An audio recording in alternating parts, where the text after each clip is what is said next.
Hi, this is my first vlog, if ever na matuloy ito. Pero ang dami ko kasing thoughts na gusto i-share sa inyo. Well, isa akong engineer. Isa akong engineer na dito nagtatrabaho sa Manila, QC. Dami kong thoughts na tungkol sa mga business. Kung interested kayo sa mga business, sa mga financial literacy, about money, all about money, businesses, stocks, crypto, and anything, services. Well, magkakasundo tayo dyan. Syempre, isa-isahin ko muna yung topic natin or share ko sa inyo. Ngayon kasi pauwi na ako galing work. Ito ako nag-work sa Tomas Morato, isang condominium. Isa akong building engineer. And 5 years na ako sa field na engineering. Pero dito sa work ko is 3 years pa lang ata ako. More than 3 years. Well, ang dami kong natutunan pagdating sa pera. Pagdating sa pag-handle ng pera o paghawak. Well, marami akong natutunan na hindi lang income dapat yung asahan natin. Hindi lang income ng salary, ganun. Kulang na kulang yun. First sahod ko, napakababa, sobrang below minimum. Engineer na ako nun. Pero ito, nandito na nga ako sa... Siguro, ibang kwento na lang yung mga dati kong story. Pero ito, gusto ko muna i-topic sa inyo yung... Yun nga, yung pag-handle ng pera. Lalo pagka unti lang yung sinasahod mo or sakto lang. Wait lang So yun, nandito na ako sa stoplight. So, kaya na kasi topic. Yun, i-topic natin yung Rich Dad Poor Dad na nabasa ko. Actually, marami na akong nabasang libro na tungkol sa financial literacy, pero yung favorite ko talaga and favorite ng lahat is yung kay Robert Kiyosaki. Yung may top 3 ako dun na pinakagustong gusto ko talaga. Don't make your money don't work for money, make money work for you. So wag mong gawing income lang, parang nagtatrabaho ka lang para mabuhay sa araw. Kada cut off mo salary ubos, cut off salary ubos, kasi paulit-ulit na yung cycle mo dyan. Hindi ka aangat dyan.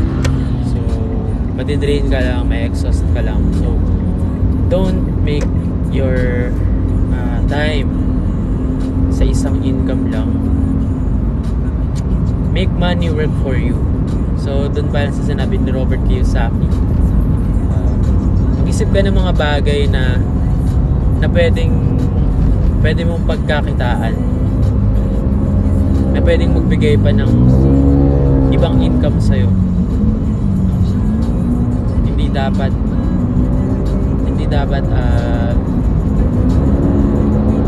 salary lang yung pinagsasandalan mo. Ginawa mo to? So yun, like gawa ng services, mag-invest ka. Kunyari, salary mo 30% agad no, non-negotiable, ilagay mo agad sa investment mo. Well, sobrang halaga ng compounding interest. Ito ko lang nalaman yun, late ko lang nalaman, pero napakalaking halaga pala talaga nun, lalo pag sobrang tagal na. Well, marami na akong ininvest sa long term. Of course, di mawala yung crypto kasi I'm a trader din naman sa gabi. Mamaya siguro titingin ako ng chart Hindi ko kasi hindi ko pinopost yun. Gusto ko lang kasing mag-work privately.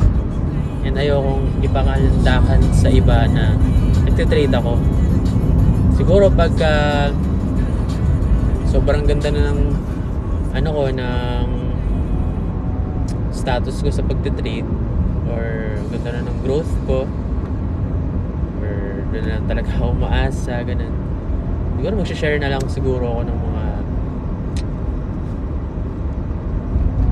basta wait lang, nasa circle na ako sa bed.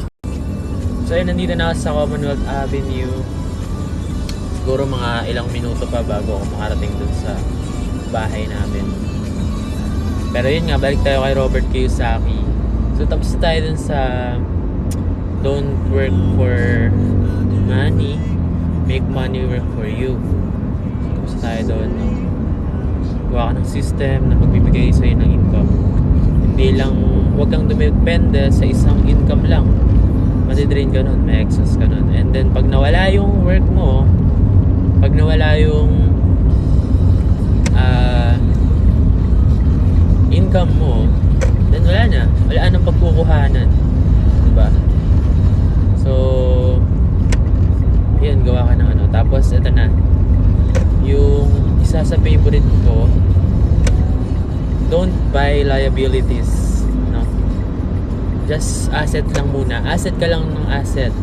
Huwag kang maging asset sa sa masamang illegal. Hindi ka tulad ni Chan. So yun nga, build assets na magbibigay sa'yo ng maraming income. Well, connected din naman to talaga sa una kong sinabi na magdepende sa isang income. Pero ito kasi pagka may pera ka na, huwag kang bibili ng mga liabilities. Huwag kang bibili ng mga hindi na mag-generate ng income. Huwag kang bibili ng mapupunta lang doon lahat ng sahod mo, lahat ng ipon mo, ganun. Like, kukuha ka ng bagong sasakyan, tapos hindi mo naman ipapagrab or ipapaservice, sarili mo lang gagamit. So yun, pako agad pera mo doon. Pagka kukuha ng sasakyan, siguro kung gagamitin mo yan sa brand nyo, kung gagamitin mo yan sa pag-grab, or yun nga, idadaan mo sa magbibigay sa'yo ng income, well, pwede yun. I highly suggest that. Kasi nandun na ako ginagawa ko na yun eh. So yun nga, pagka unari bahay naman, bibili ka ng bahay, tapos titirhan mo lang, tapos nyari sa province ka bibili ng bahay, tapos uwian mo lang, then hindi mo naman talaga matitiran kasi may work ka dito, so mag-apartment ka or makikitira ka sa family mo dito, so mapapako lang din yung pera mo dun, no?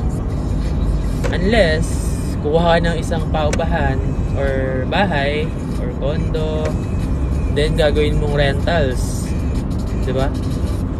Kuha mo ng 10k, paupahan mo kahit 13k, pagandahin mo lang yung loob, upahan mo lang 13 o 3k malinis monthly, pwede na yun, napakalaking halaga na yun.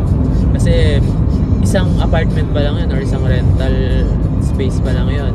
Eh paano pag ginawa mong 10, diba? Times 30k per month. So wag mong isipin na isa lang, wag mong isipin na maliit ang kita ng isang galing. 1 minute na lang, 10 minutes lang yung video na to eh. Pero sige, gagawa na lang ako ng panibagong video. Kasi nandito na ako sa Petrol. Napakamahal ng gas ngayon. Syempre. So yun, balik tayo sa liabilities and assets ni Robert Kiyosaki. Assets, karamihan ng assets, di ba, alam niyo naman. Kung hindi niyo pa alam, i-research niyo na lang. Pero syempre, i-explain ko rin sa inyo isa-isa yung mga kailangan, yung mga kaya kong i-share. So yun, dagdagan nyo yung assets nyo, buy kayo ng gold kasi nagtataas yung gold naman talaga.